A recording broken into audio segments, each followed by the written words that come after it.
Welcome to Spiritually Rich, a podcast dedicated to helping you call in more abundance in every area of your life. I'm your host, Nicole Ziola, and I am so honored to have such a special guest back today. My husband, Jeffrey Ledbetter. Welcome. Thank you, baby. Thank you. So I wanted to have you back on because we got so much great feedback when you came on the first time. And we had a lot of questions come in about our relationship and about how we parent. So I thought we could use today's episode to answer some of them. Of course. You down? Be honored.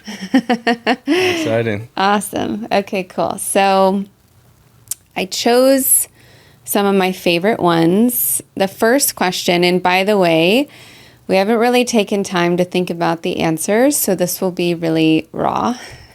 And honest. Yeah. Okay. So how do you each support each other's growth without losing yourselves in the process? It's a good question.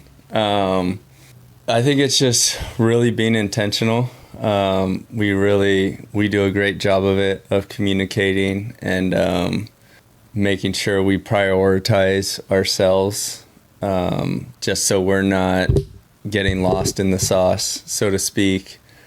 I know we have our routines in the morning, I think is a big one for us, of really getting outside, grounding, getting centered to take on the day, communicating the night before, hey, what does tomorrow look like for you, for me? Where's our time where we're going to be able to connect? And, we might not see each other all day long, but, just preparing beforehand and then throughout the day, just keeping that communication. And, for me, it's really big in the morning, the way we can slow down before the day gets out of control and really connect with each other, see if there's anything that, you need out of me today. Where can I support you within my schedule?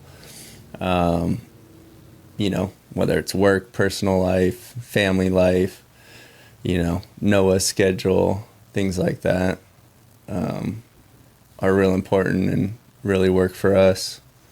I love that. I'm rereading the question because my answer was going to be a little bit different. So it says, how do you each support each other's growth without losing yourselves in the process? So I love that because that's, I think, how we support each other to keep our relationship healthy and to keep us connected and to keep our communication open. I feel like how we support each other's growth without losing ourselves in the process, I think it's just first that we do work on ourselves individually, right? We take time for ourselves. I think that's when we started our relationship, we knew to build a really healthy foundation, it was so important that we each had alone time. Yeah, we had 100%. Time. We had some sacred space for ourselves. For you, that's going golfing and or playing basketball. For me, that's doing my yoga or going out with my girlfriends or, whatever it is. But also just some solitude too, having that, when you like to go to the gym, go to the sauna, do your cold plunges. So I think that is so important is we, like you said, we do all of those things to connect with each other and support each other in our growth. But then we also really honor each other's space and make sure that we are each filling up our own cups individually. And I think we both do a pretty good job at that. Yeah, no, 100%. That's obviously huge. And that was something we talked about from day one is hey, we're not going to, with this relationship, it's not going to be a situation where there's that codependency of I need to know every second of every day where you're at, what you're doing, who you're talking to. We're individuals first, and then, we have to do what's right for us to then come back together in the evening and be a family and be connected, to show up better for each other. Yeah.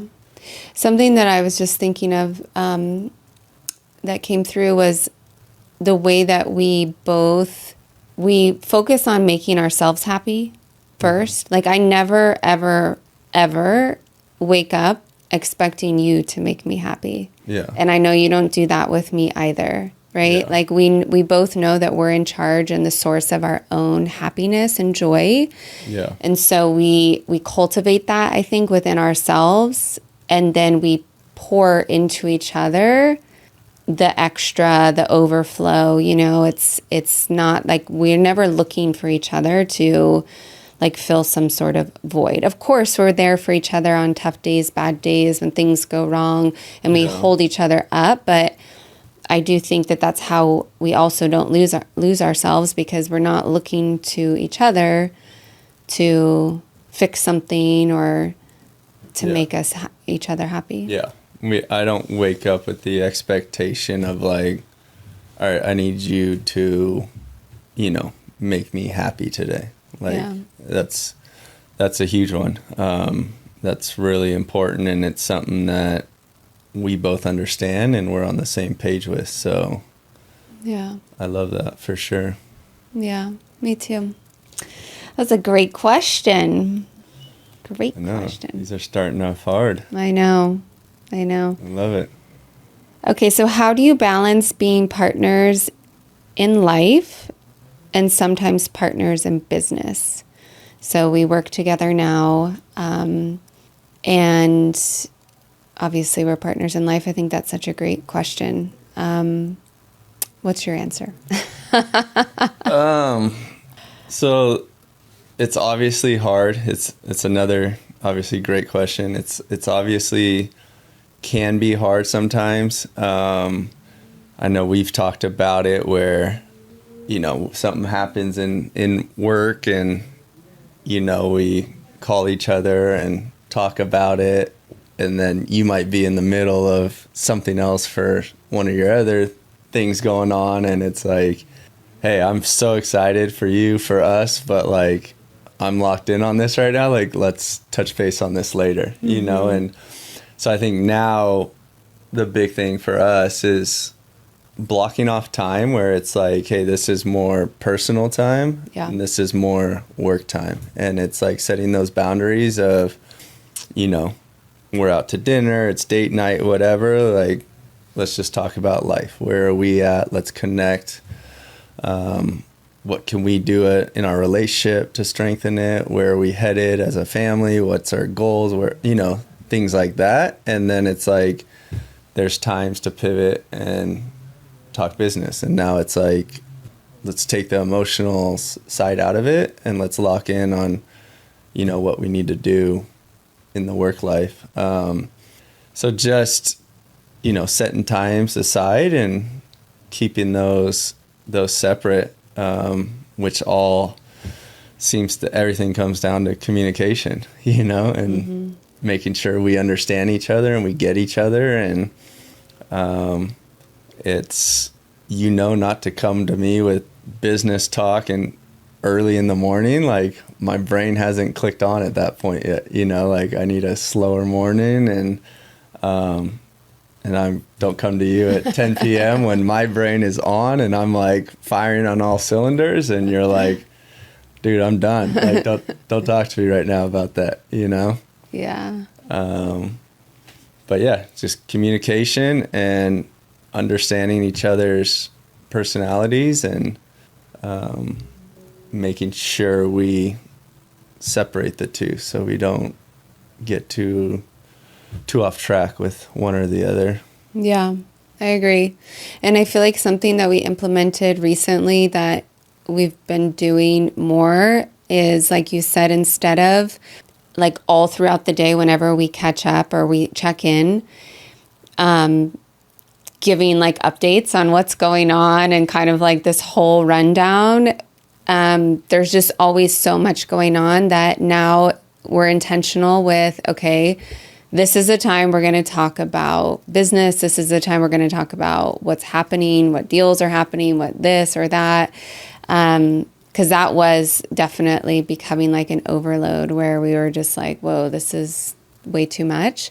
So I think that helps a lot. And I also think that, like you said, communication and checking in. Like, for example, if we have a date night planned or we're going to go out to dinner, but one of us had like a really rough day or a long day or whatever, it's like checking in and saying like, hey, are you like, you still feeling up to this? And not just like trying to push like exactly what you want. I think we do a good job of that too. Like seeing where the other person is at.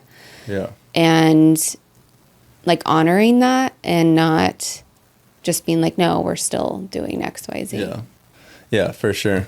That's huge because, I mean, you don't want to ruin date night with one person having fun and the other one's exhausted, you know? So I love that. And we definitely have been implementing that. And it's been really good for us. It's worked well. Yeah.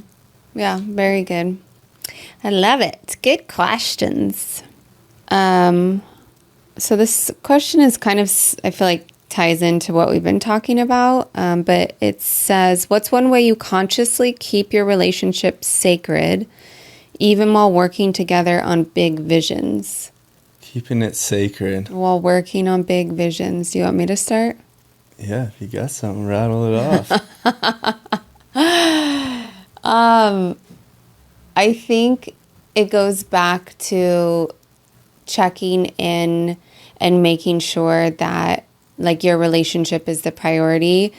I know like for myself, I'm an air sign. I'm in my head a lot. Well, we both are air signs, so we're both in our head a lot, but there can be so much going on that we're thinking about, you know, with all the different things that we're juggling. And so I know I try to be really intentional of like, am I making sure that I'm like meeting your needs, you know, that I'm showing up for you in ways that I know will make you happy, you know, as best I can. I haven't gotten rid of my granny pajamas yet, but I really try to be intentional.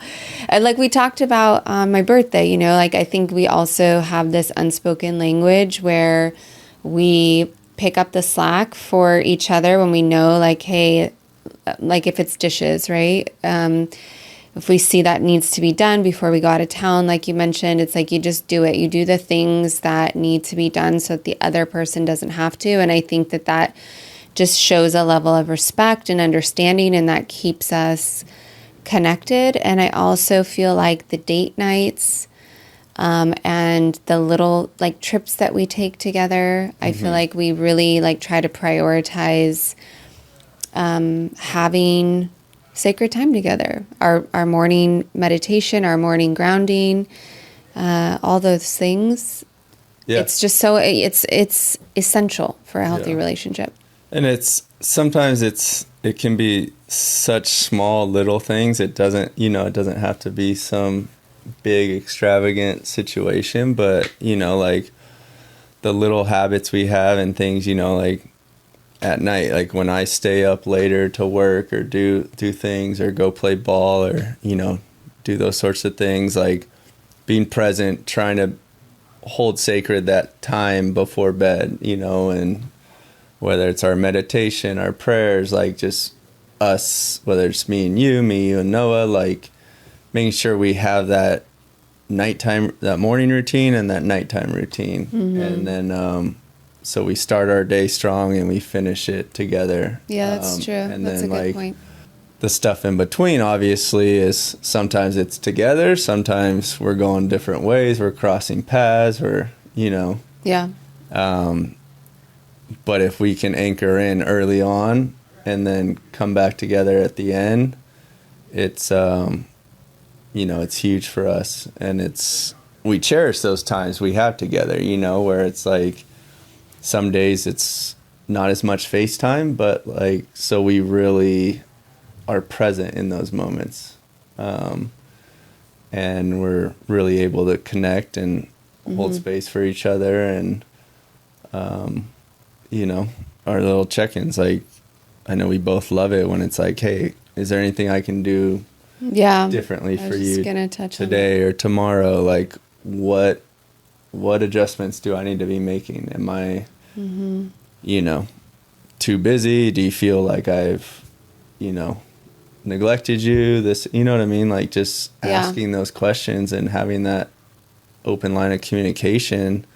And it's funny because, like, partners, they'll drop little hints here and there of things, and it's like, you as a partner, if you're aware and listening and actually listen to them when they speak, you'll, like, they'll tell you what they need or what they're lacking just by the way they're communicating, their tone, what they're talking about. And I think we do a great job of, you know, okay, she seems a little overwhelmed with work or this or that. Like, I need to pick up, you know, some slack Right. around the house and make her life easier on that regard without having them to ask you. Because by the time it gets to that point, they're like super flustered or frustrated, and then it can cause a big scene. And so I love that about you. You listen and Yeah. I love that about you too. you pick up the slack when, you know, I'm not You do. myself. You do that for me too, exceptionally well. I wanted to just also drop in for anyone who's listening. There's an exercise that I teach all of the couples that I work with, and Jeff and I have done it. And we basically do a now like a variation of it just naturally, kind of often and all the time. But it's called the A's, and it's just a really quick exercise you do with your partner. It could be first thing in the morning. It could be anytime, but probably in the morning or evening is best. So basically you take turns, and it's called the A's because the first thing you're going to do is give appreciation. So I go to Jeff. I appreciate, you know, you doing the laundry today and taking out the trash. I appreciate you, you know, taking Noah to practice. I appreciate you supporting me when I needed help on whatever it is. And then he goes and he gives, excuse me appreciation. So what this does is it fills up each other's tank. Because this is another thing that happens for couples, especially if you're later in your relationship, like past the 7-year mark. You tend to get stuck in your roles and responsibilities, right? So people like have their roles, and then it just becomes what you do, right? And what's expected, right? A traditional model or example would be like the husband goes to work, the mom stays home with the kids. Even though they both appreciate so much of what they're each doing, because they're not sharing in that appreciation, it starts to just become expected, like that's just what you do. Yeah. And then you both start to feel neglected, that you're not feeling appreciated for what you're doing and the role that you have and the support that you're giving. So this just keeps your tanks full. And then after that, you ask. So you ask each other, you take turns asking. I would ask Jeff first, is there anything that I could do to show up better for you in our relationship? And we do this even with our son sometimes. You know, I love doing this with him too. I do it with him at least every couple months, you know, like what can I do better for you as your mother? And this gives the other person the opportunity to share what they really feel without resistance and without the other person feeling attacked, right? Yeah. Versus if I let it was asked. it was and asked. It was exactly. It's open. Exactly. Because you, yes, I asked you for feedback. Yeah. And sometimes it stings a little bit. I remember one time I asked you and Noah, and you guys both said, we wish that you would be more present. And I always share that example with my couples because it's not like it always feels really great. Like that stung, but it gave me self-awareness that this is something that's really important that I need to work on for my family. Yeah. And so like, how can we grow? How can we evolve? How can we become better for the people we love if we're not asking, if we're not getting feedback? Yeah. So this creates a safe, nurturing space to do that. And it wasn't that bad. It was just right. times when we're in the car and she's on her phone working or something. It's like, and we're trying to just sing along or have fun. Like it was just, so then it was just, okay, I need to prioritize when I'm on my phone. It's hard because all of our work is from the phone and stuff. And so it's like, we need to get work done, but we also, so it's not like she was out there neglecting us and never present or anything. But, it was just little things, that. Yeah. But the point is, for anyone that's listening, like when you ask for feedback, this, even if it's something that you don't love to hear, this is how you can become a better person and be more of what your family needs. And that's such a gift. Yeah. That is such a valuable, sacred gift. Yeah. So I would encourage anyone who's in a relationship to start practicing this, and it will revolutionize your relationship. Yeah. And it's great if you have kids and doing it with kids, because they'll say the wildest things sometimes, and it's a way you can kind of get into their brains and understand and what kids they're want to thinking feel of. appreciated too. Yeah, it's like all the teens I work with and stuff, and grown-ups as well. Like they want to be seen, understood, heard, and loved. And it's like, this gives them a chance to feel that. Mm-hmm. They feel appreciated. They feel loved.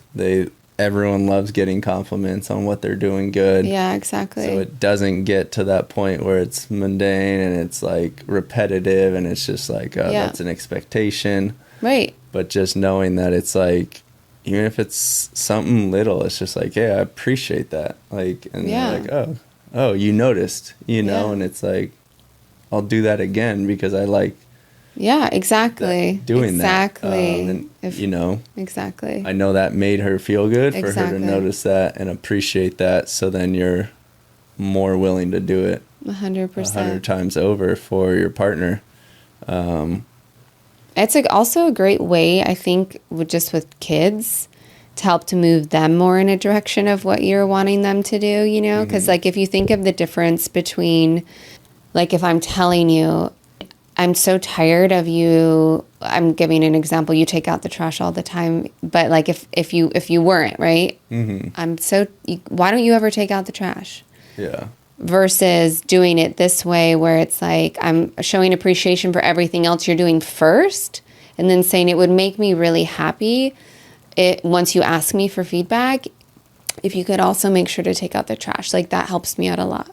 Same thing with a kid, like say that they won't do their homework, you fill them up, give them appreciation for all these other things, and then your ask is, to be more responsible with their homework. They're going to receive it in such a different light than if you're sitting there constantly just nagging on them. Yeah, and do this, do that. Perfect example, like with Noah in our own home. Like when he's younger, it's like, hey, make your bed in the morning, make your bed, like that feeling. And they're going to be like resistant to it and not want to do it. Mm-hmm. And then when you change that and it's like, hey, here's why we make our bed in the mornings. This, set your day up. We appreciate it when your room is picked up, and we're working from home and walking by. Like we like seeing a nice room. And, now the kid gets up. You don't have to ask him a thing. He makes his bed, gets his room nice, does his journaling. Like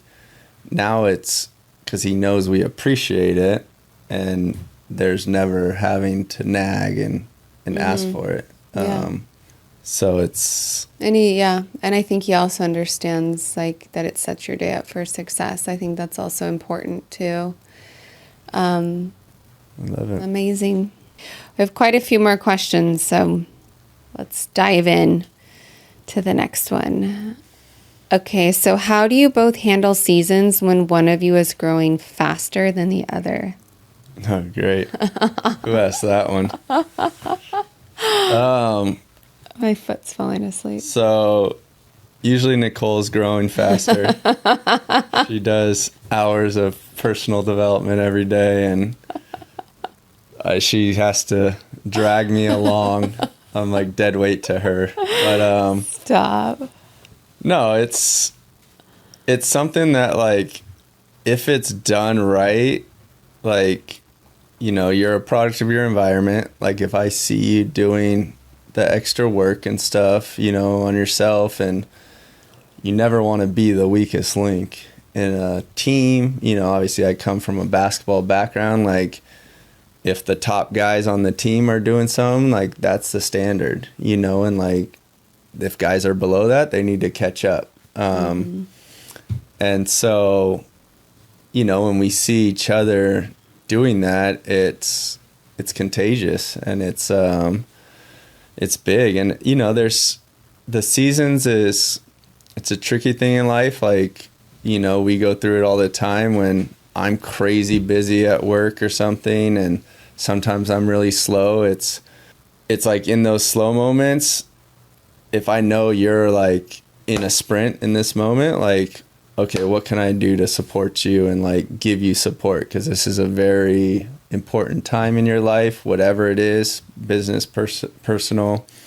But it kind of goes back to what we talked about earlier. It's just reading the room and understanding like where you need help and where, or if sometimes I have to pull you back and be like, hey, babe, you need to slow down. Like you're wearing yourself thin. It's hurting you. It's hurting the family, so to speak. Like, and just communicate, like we just go back to that word. And it's, I don't know, it's a loaded question, and it's kind of, you'll probably have a much deeper philosophical answer for us. But I just try to support in every way I can, and do what I can do on myself again, take my time, make sure I'm good so I can show up for you, whether it's a slow season for you or a busy season or, a hard season. Just understanding that, like, okay, she needs more time and space right now, so I'm going to be out of the house a little more. Like I need to just work, or go golf, go hoop with the boys. Like she just needs some slow time at the house. And that's stuff that we go through in the morning and at night when we come together and kind of understand each other. So it's I'm really interested to see what you have to say about this. Oh my gosh, that's funny. I have quite a bit to say about it. The first thing that I want to say is not to pick up the phone. Like if you're having issues or you're feeling frustrated in your relationship, like not to pick up the phone and call your girlfriends and vent and all of that. Like really take time to honor what's coming up within you and why you're feeling and why you're triggered the way that you're triggered. And then once you're really clear on that, communicating with your partner, like what your needs are, like, hey, this is where I'm feeling like a disconnect in our relationship, and this is what I'm needing more of, which you do such an excellent job at listening to that and really receiving it. And then the other thing that's so huge is I feel like instead of getting frustrated, if you feel like maybe you're growing faster than your partner in any capacity, instead of staying in the energy of frustration, holding space for them to grow with you, right? Like for you guys to unify and come together and grow together. Because I feel like when people get frustrated in relationships, it's so easy to be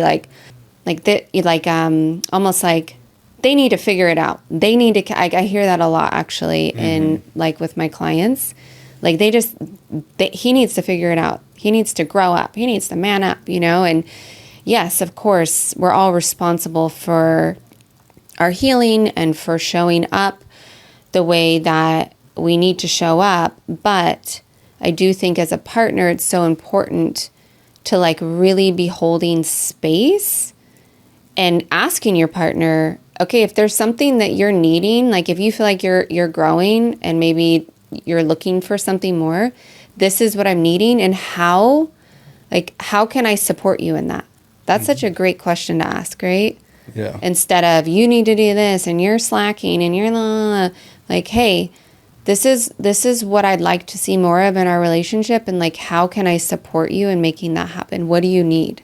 Yeah. Like, a lot of times, especially like the role of a man, if he's the provider, he's freaking probably really stressed at work, right? There's probably a lot of things that he's not telling you about because he's so overwhelmed, and men are trying to protect and provide, and there's a lot that's going on behind the scenes there. And so if you're not asking like, hey, okay, like let's say it's you want more date nights. So I really want to have more intimacy, more connection. Like, I really think date nights would be so amazing for us. How can I support you in making that happen? Yeah, it's huge. It's huge for sure.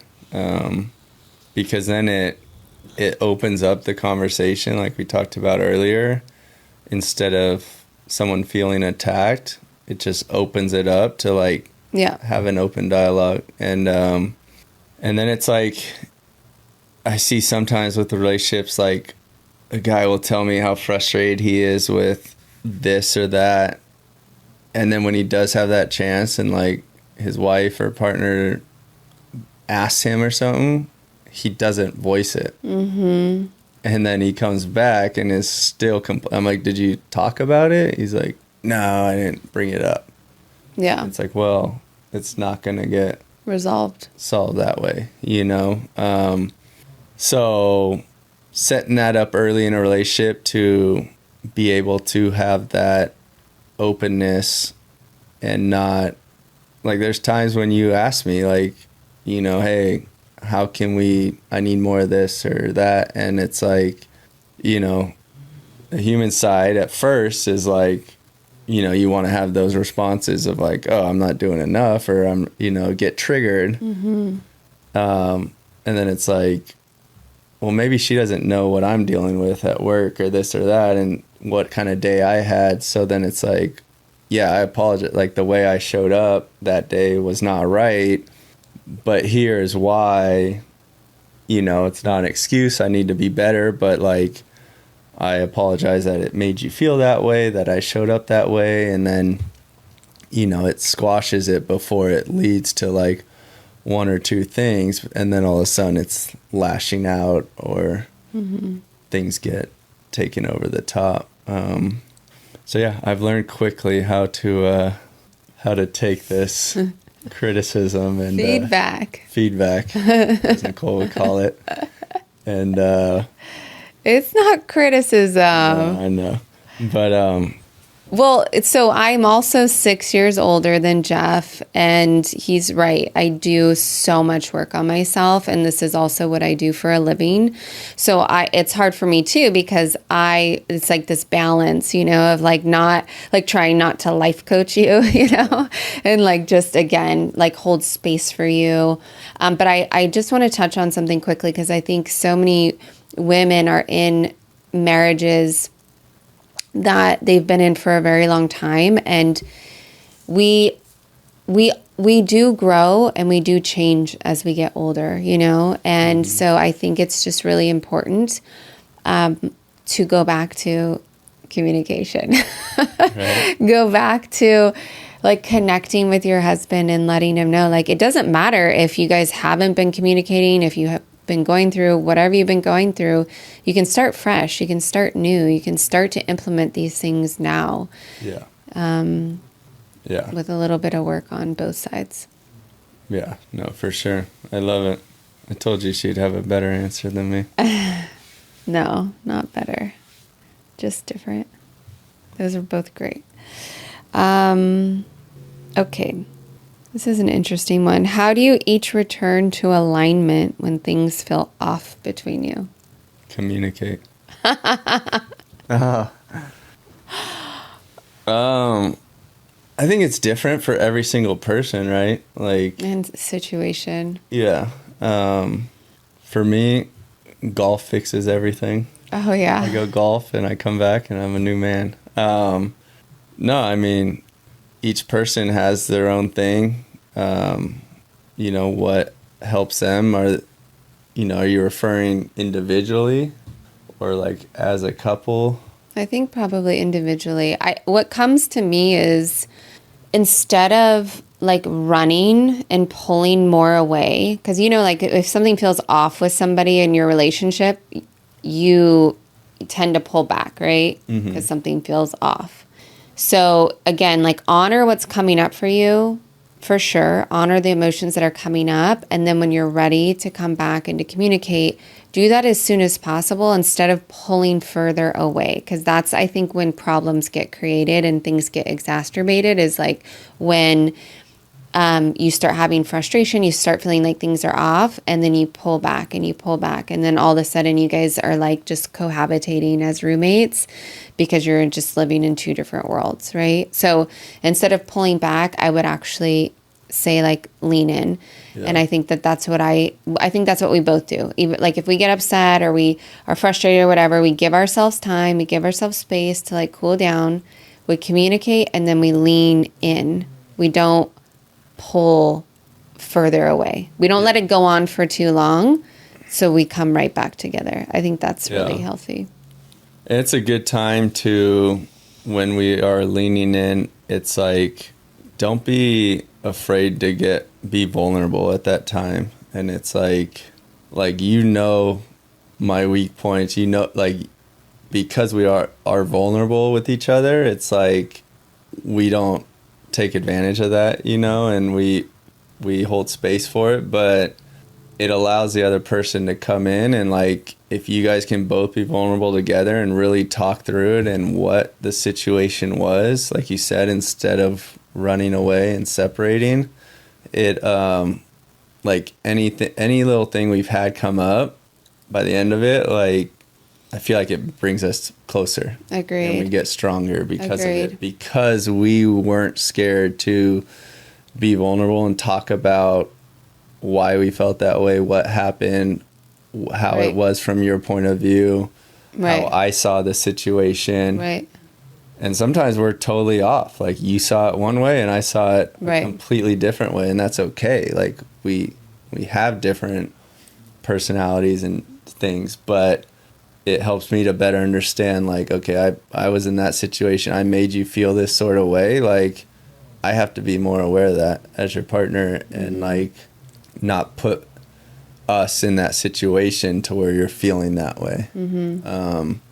And so it's especially harder, I think, for men, obviously, to talk about that and be vulnerable. And, but it's sometimes will get harder for women if like the man doesn't respond the way, like, she might show vulnerability at one point, and then the guy doesn't respect it and takes advantage of it, and then she's like, well, screw it, I'm not going to lean in anymore, and now it's like causing that division between you. So I would definitely go back to exactly what you said, and leaning in and talking through it. And I think something that I ask myself, like when we have an argument and I'm pissed, I ask myself, like, would I rather be right or would I rather be happy?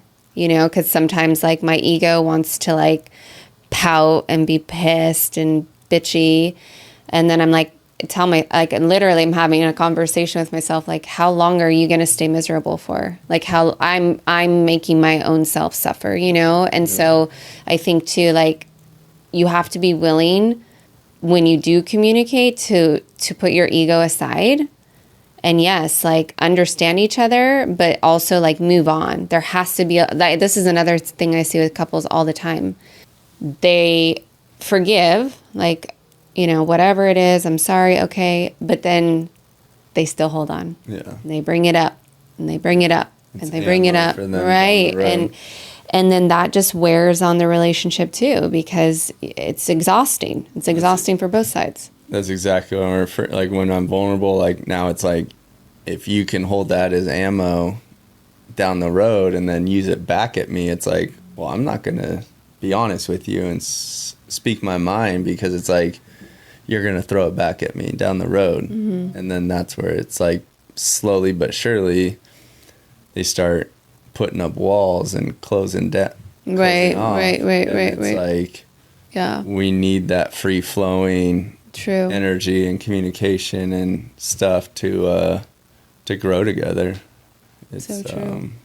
So it's a true. huge thing. So And you have to put your ego aside. I mean, if you want to have a healthy, thriving relationship, you can't be living in your ego.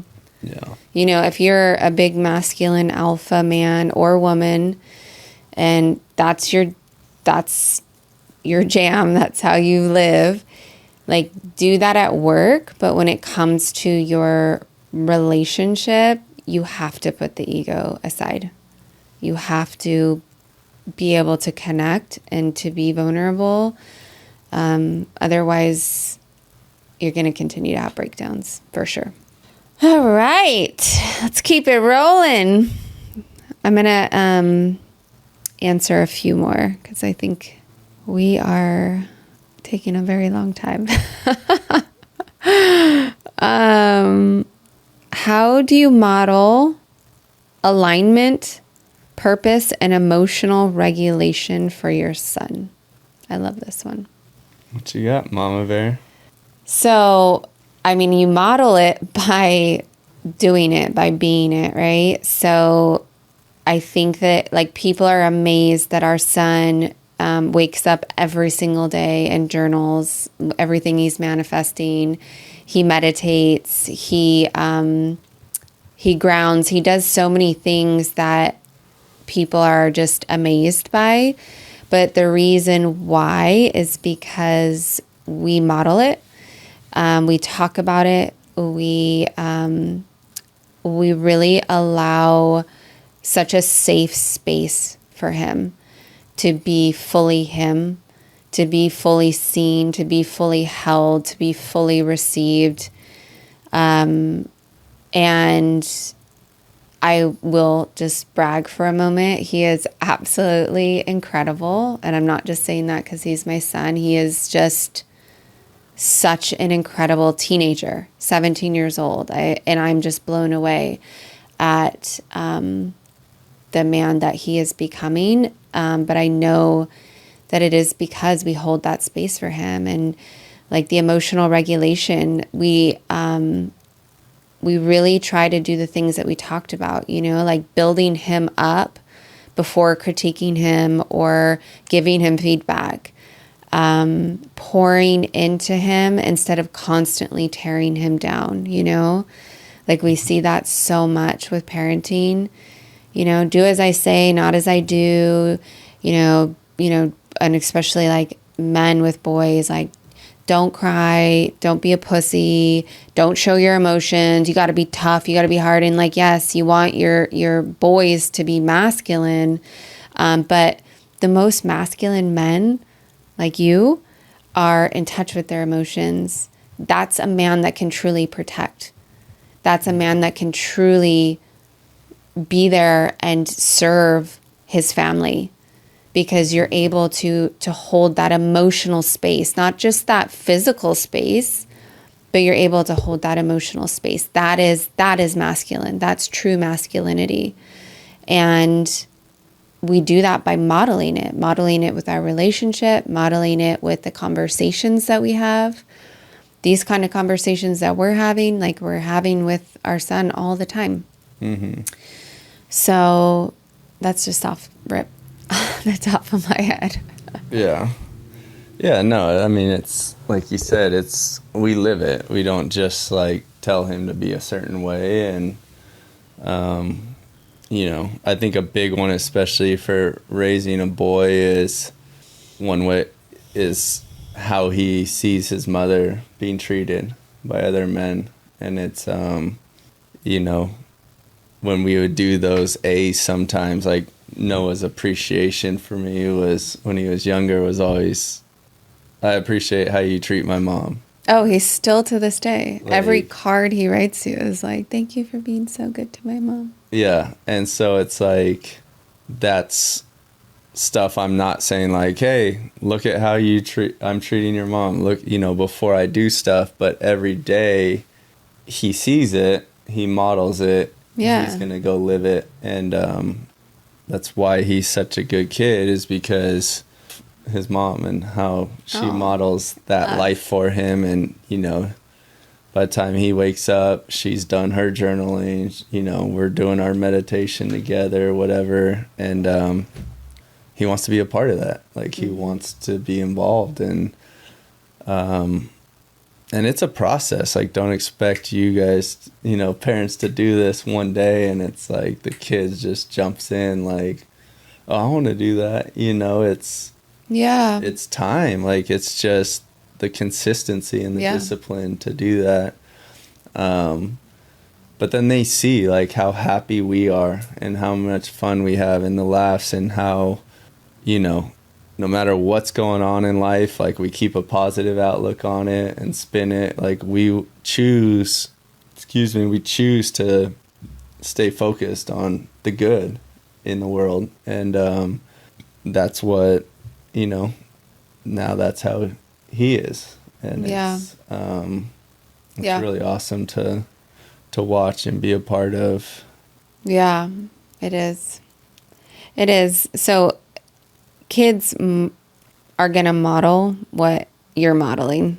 That's really the bottom line. So if, you know, you're wanting to clean things up, like, I would just look at what are you modeling in your life and in your lifestyle and in your relationship for your child. Like, going back to purpose, if you want to model purpose, like, are you seeking living in alignment with your purpose? You know, and that doesn't mean you need to be out going and working and saving the world. It could be, you know, doing something in your community with people on your street. It could be doing something at home that you've always wanted to do, or cooking or baking. I don't know. It doesn't need to be like saving the world is my point. But are you modeling living in a purposeful way? Because that's what they see. You know, Noah is modeling exactly what he's seen from us. So I think that's a good wrap for that one. Oh, I love this question. What do you wish more parents understood about raising conscious, grounded kids? Oh, Do you have a lot to say about this? Yeah, I do. My foot keeps falling asleep. What do I wish? Here, I'll go first. Understand? I wish that more parents understood everything that we just talked about. Like, your kid is a sponge. And if you haven't read the book, The Conscious Parent by Dr. Shivali, that's like a must read for parents.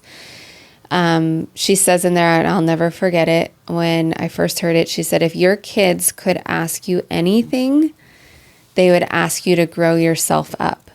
I mean, we all see so many broken parents who are not doing any work on themselves at all, carrying so much pain, so much trauma, and just passing it right on to their kids, just without any awareness a lot of times of it, you know? Again, do as I say, not as I do. And not filling up their kids. And again, like, holding that safe, sacred space for their children to be whoever they're supposed to be. Like, that's something I was telling a friend of ours. I love the way she mothers. I love watching her mother because she just holds space for her children. She lets them be wild and free. Her daughter, we were at her son's basketball game, and her daughter wanted to run across the floor barefoot, you know, after the game. And I know so many moms would have been like, no, you're not doing, absolutely not. No, the floor's dirty. I don't want you on the floor. Or, you know, I don't want you, no, you know what I mean? Or no, come on, we're leaving. And it's like, of course, yeah, go for it. Why not? She's running barefoot across the floor and just this is like, I think, the most important piece. Not putting your trauma and your false programming or your programming or your limiting beliefs onto your kids, right? That's like, that's the part that I think is the most important. Is we all have different things that have happened to us in our lives and different limiting beliefs and different programs that we're running on, but doing our best to not program our child into that, right? So that they can just be who they're supposed to be, and also not trying to box them in or force them into something that you want them to be, because that's your dream and something that you didn't get to live. So I understand we all want better for our children, but if you allow them to spread their wings, they will become the most powerful version of themselves. Trying to box them in and telling them that they have to be something or do something, or that their performance, I see this a lot too, like their performance is how they receive love. That's not going to help your child to be the most powerful version of themselves.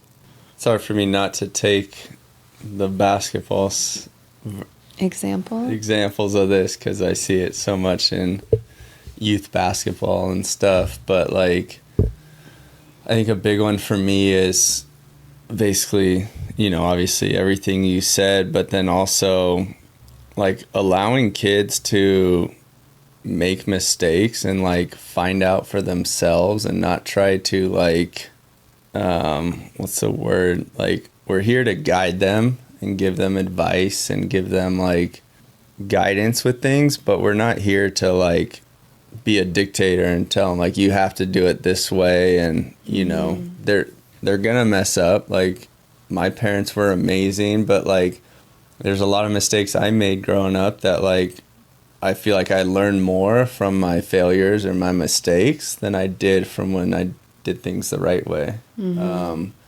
And just allowing our kids to like be big thinkers and be, they're wired completely different than us. Like, we're not going to think the same exact way as them all the time. And so I feel like a lot of parents will get caught up in that and be like, oh, my kid's such a troublemaker. Like, I can't rein him in. Like, he's just out of control. And it's like, I went through a phase in my life where I was like that, but it's like, if you model what's right and what's like my parents did, I started veering off, and I was like, oh, this doesn't feel right. Like, I need to come back to what I know. And I think that was from my parents, like modeling that and understanding that this is how I want to live. And then, I made that decision for myself with, my own discernment and stuff, that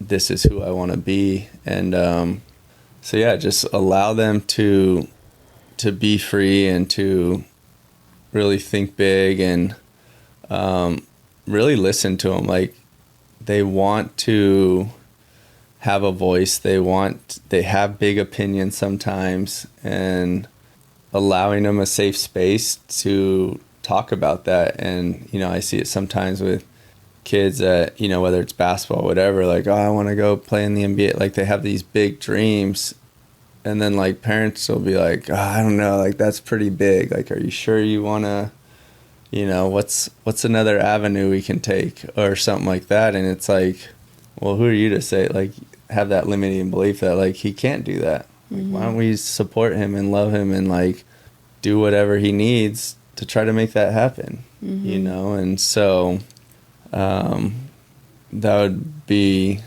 probably the main one that I can think of off the top of my head. Is just, I love that. That's super powerful. Super powerful. Let's do one more, okay? And then we gotta wrap up. What's one thing you've learned about love that you wish you knew in your 20s? I wish I knew back then. I feel like for me that like healthy, aligned love is very different than like infatuation, or that, like when you're like, oh my God, I got, like we've talked about, like these butterflies and this like fiery, crazy energy. It's like, and that's okay too. I'm not saying that love like that isn't wonderful too, but I feel like healthy, aligned love feels more grounded and more steady and more calm. and more peaceful. It feels safe. It doesn't feel hectic and like a roller coaster and all over the place. That's my answer. Like I wish I would have known that in my 20s. Yeah. I would say, I mean, it's tricky. Just because of like my history with everything. Like in my 20s, I wasn't ever in a really serious relationship because I always kind of knew I had a vision of what I wanted in a partner and stuff, and that never aligned in my 20s.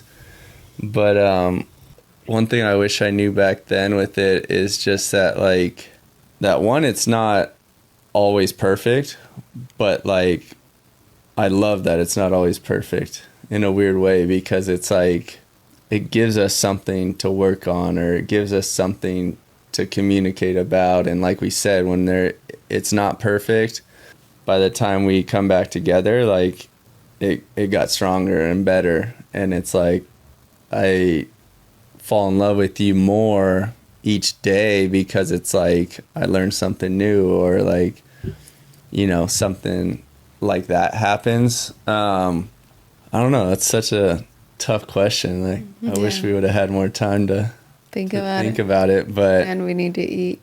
I definitely wish that, you know, I do think the same way you do with, I wish I knew back then too that like what we have now, what real love is, like, is much deeper than what I thought it was back then. You know, I thought if I was attracted to a girl and we had fun together and, you know, we laughed together or whatever, and, you know, the sexual tension was there, like, that's love. But like, love is so deep that like in your most vulnerable times, and, you know, times when you don't think you look beautiful and you're like, I don't want the world to see me right now. And I'm like, that's when I'm most attracted to you, because it's like, that's you, like, that's your real self. And so it's like, I don't just get the one that I'm seeing on Friday and Saturday nights all done up and, you know, mood's great, everything's perfect.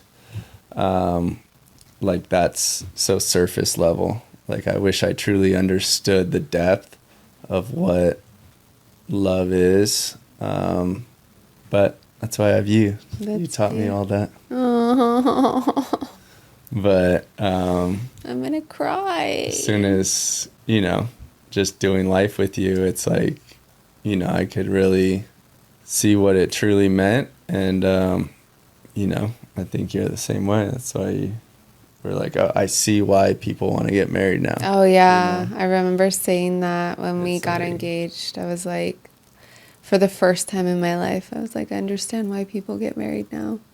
When it's right, it's like, it just feels safe. You know, yeah. I feel like healthy love feels safe. And one other thing that I wish that I would have known is like, the more I loved myself, the healthier the relationship that I called in would be. Yeah, that's a big one. You're so wise. Well, yeah. I've had a lot of years to learn. That's true. It's that's definitely a big one. And just yeah, because then you find a partner that mirrors that. Like, I teach my clients that all the time, you know? The better you treat yourself, the better you're going to get treated, the better you're going to treat them. Like, it's just a that boomerang. Momentum and that, you know, snowball effect. It's good answer. Thank you. I think that's... Proud of you. I love you. I appreciate you. Yeah, you're welcome. I'm honored. Well, I love having you on. I think we should start doing this regularly. What do you think? I can make time. Okay, good. Look at your beautiful face. I love you. I'll talk to you. I think that these questions are super awesome and will be really helpful for a lot of people. Yeah. Keep them coming. Any last remarks before we wrap up? No, I appreciate what you're doing here, and I love, you know, your community, and it's just really special to watch, and I'm just honored to be a part of it. Thank you, babe. I'm honored that you're a part of my life. Yes, ma'am. For life. So thank you so much again for being here. I love you. And thank you everyone for tuning in. Until next time, stay up.